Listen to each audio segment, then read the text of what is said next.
Okay, hi. So I've got another Digimon figure here. This was part of the bundle that I found sort of under my bed, and probably going to plan selling on eBay and such. But I've decided to do a review on it first, see what I can do with it. So this is the Triple Changer Imperial Paildramon figure. Sorry, the Paildramon's the next evolution. So what they did with this, with the Bandai UK, Bandai America ones, is that they basically got the two Digimon that would fuse into the ultimate form, and basically combined all three of them into one figure. Whereas compared to the Japanese one, where they had the two individual figures and they would um, fuse together as it was meant to be intended in the series, similar to how with the Digi Eggs, the Japanese one was the case. You had a small figure with one of them, and then you buy the individual ones to kind of act as the armor. Whereas with this one, it was a case of the egg would transform into the Digimon. So yeah, so we have it with this one. So this is the so we'll go start off with the case of the x-vmon mode. So they capture some of the details in here pretty well. You've got the X on the front, so you've got the silver on the horn, the good look on the eyes, all of that. Yeah, the plastic has yellowed a little bit, but obviously that just happens with plastic over time. But unfortunately, it's a case of you look at the front and basically everything looks okay, but then you just end up looking at the back. Sorry, I forgot to flip out its tail. Everything looks okay, but then you go to the back, and that's where you have all the problems, because you see, obviously, the bits of Stingmon for the bottom and everything. But this mode doesn't look too bad overall. I mean, he's got the tail and everything. The wings look okay. The articulation is basically the same. He has no head movements at all because these actually become the wings. His arms can move up and down. The elbows have a swivel, and his wrists can do a just that motion. I'm not going to comment on that.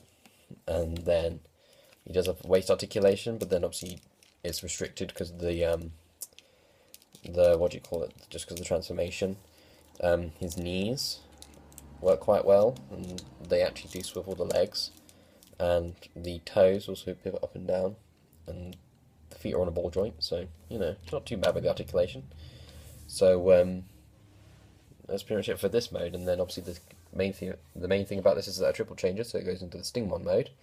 So to do that, we collapse in the bits on the chest. Then we turn these around, put this up and fold the hands in. And then that is the arms transformed into Stingmon's arms. Then we take the whole bottom section, the guns on the side we just lift up so that we can swivel the waist all the way around. Swap the toes. Then take the wings. They are very loosely connected, so they can fall out quite easily. Fold them in. The tail, just leave it like that because we need that for the what do you call it? The Paildramon mode. I keep calling it Paildramon. Then we take the head, open it up, obviously revealing Paildramon's head, and then what we do, we open the chest cavity, bring out Stingmon's head with the antenna, fold Paildramon's head in, and then it's meant to close up. Unless I'm forgetting something important. Oh yeah, twist the head. And there is the Stingmon mode. Yeah, my figure's got a little bit of a loose leg problem at the moment, but yeah, I'm not too concerned about it. I'm going to get rid of it at some point. So yeah, this is probably the worst mode of the bunch because of the fact that there's just so much stuff hanging off it, particularly on the back. It's just all x-vmon. And then even on the front, you've got his chest, and then you've got the arms, which are blue, even though they're meant to be like black/green.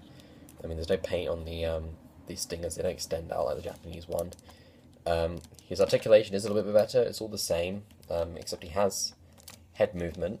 The antennae are rubber, so they can fold into the cavity, and then the wrists can move a little bit more like a Mexican wave type thing, and then the fingers, you know, they can move together like so.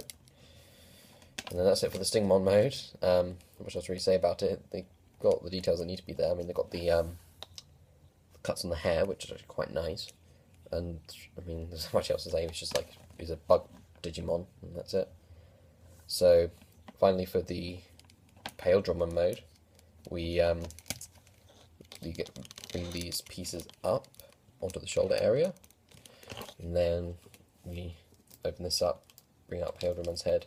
Now the antenna for Stingmon can be a little bit of a pain to tuck in, because it means that sometimes you can't close the chest cavity completely, like in this moment, where it's not closing all the way, but you have to get as good as that. Then you lift up x-vmon's headpieces, extend out x-vmon wings, turn these around, bring out x-vmon's toes, and then finally bring the guns out. And then there we have Paildramon. So this obviously looks the best out of the bunch. Obviously the wing shapes aren't right for x-vmon's head area, but obviously the Japanese version had the same problem. Again, they got the good details on the eyes, very anime-like. The guns can actually extend. They're not very accurate to the way they were in the show, and they're not as long, but there's only so much you can do. And that's basically all there is. He has the same articulations, everything else, and like I said, the guns can move a little bit, and then just because of the transformation, he can look to his right. And then that's basically it. There's nothing else to say about this figure except the fix for all of that. I wouldn't exactly recommend this, but the Japanese version is a little bit harder to track down. But if you can find it, then I would definitely recommend that version. This one's like, you just stick him in Paildramon mode and he looks okay on the shelf and such, but there's not really much else to really say about it. I mean, the way they dealt with some of the figures in Season 2, fair amount of them didn't turn out as well as they could have been. But, yeah. Then we have all of that. So I hope you guys enjoyed this, and I'll catch you next time for whatever I do next. So long, take care.